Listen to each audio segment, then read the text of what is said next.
Greetings, Fields, Paul, Green Share Homestead. I'm gonna do a quick video here on lighting for seedlings. Obviously I have a greenhouse, so I don't really need to use much lighting. I will have to use some on occasion if we're going to have a cold spell during the early spring. From time to time that does happen. We've even had snow in May here in our Zone 5 location, which is very rare, but it does occur. So seedlings need about 12 hours of light a day, somewhere between 10 and 12. As long as some days are getting 12, they can get by on 10 on other days. I've been starting my plants from seed like this for 30 years, and there's been a lot of changes, a lot of evolution in lighting. We now have really good quality LED bulbs that you can use, full spectrum LED bulbs, where you can use your LED bulbs as a grow light. We didn't used to have that. You used to had to actually buy a grow light, and the grow lights were about $20 a bulb, and you had to have two, so you're spending $40 just for the bulbs themselves. That didn't include the fixture, and then you had to replace them every year because they would lose their ability to generate that full spectrum light. They would lose their intensity, so you had to replace them every year, and that was a pretty significant cost just to put light on your plants for a few weeks out of the year. So what I did, and this still does work, if you've got some old school equipment, say you got some 4 foot long fluorescent fixtures that hold the fluorescent bulbs, you can use those, and you might even have some fluorescent bulbs laying around too. And what you probably have are the blue spectrum, or what they call cool white, not cool light, but cool white, W-H-I-T-E, cool white bulbs. And if you've got two of those, you're halfway there. What you need to do is run to the store. Most of your Home Depot, Lowe's, all those types of stores are going to carry full spectrum bulbs, a full supply of bulbs, I mean, and you need to get yourself a couple of warm white bulbs. So you'll have then two cool white bulbs and two warm white bulbs, and you put one of each in the fixture, and then you've got full spectrum lighting, because the cool white is the blue spectrum and the warm white is the red spectrum. So you'll in a flat this wide, I make these myself. What I got here, I just take some 1x material, cut it to length, and then some old plywood. This is door skin, and then I make these. They hold 40 of these 3-inch pots, and that's what I use. So for one of these, you would have to have two fixtures, because you can't hang one fixture over this. The ones on the outside won't get enough light. So you'd have to have two 4-foot fixtures hanging over this. And then the other thing you have to do with the fluorescent lights is they've got to be literally down here.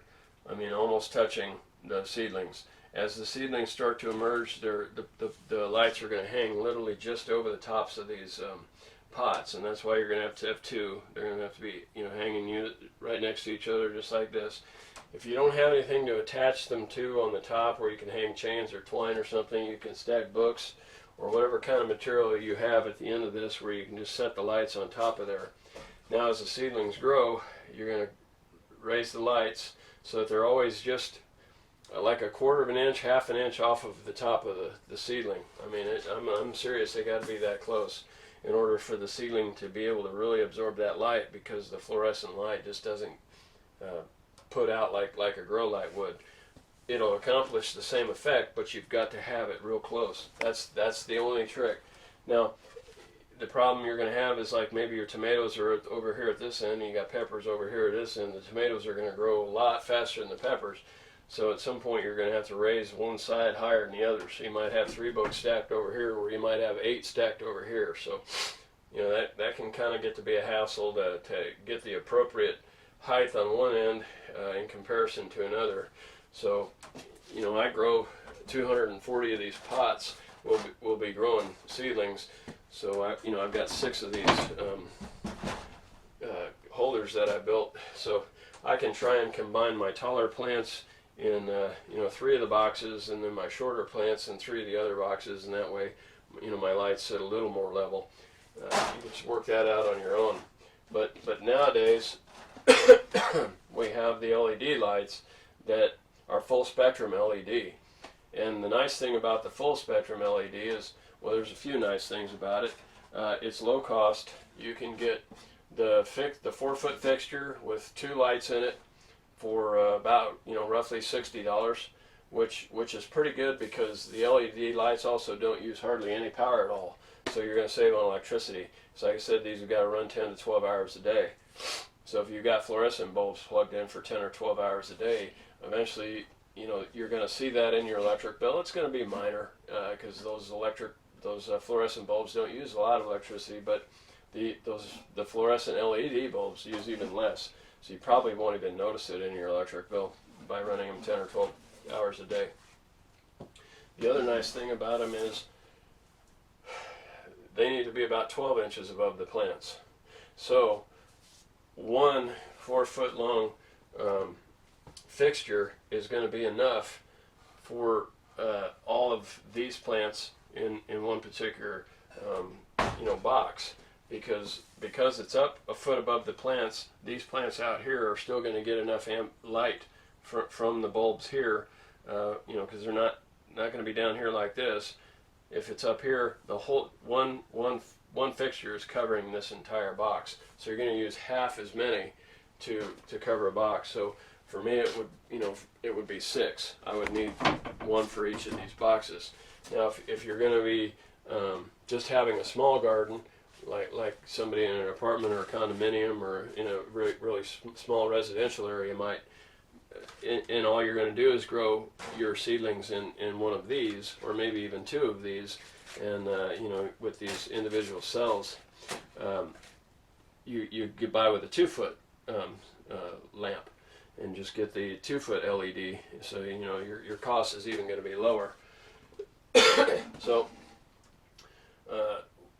that's how I function, because being an unheated greenhouse, on those overcast days where it's cool out, it's going to be too cool in here. Might be in the 40s, which is going to be too cool for the seedlings.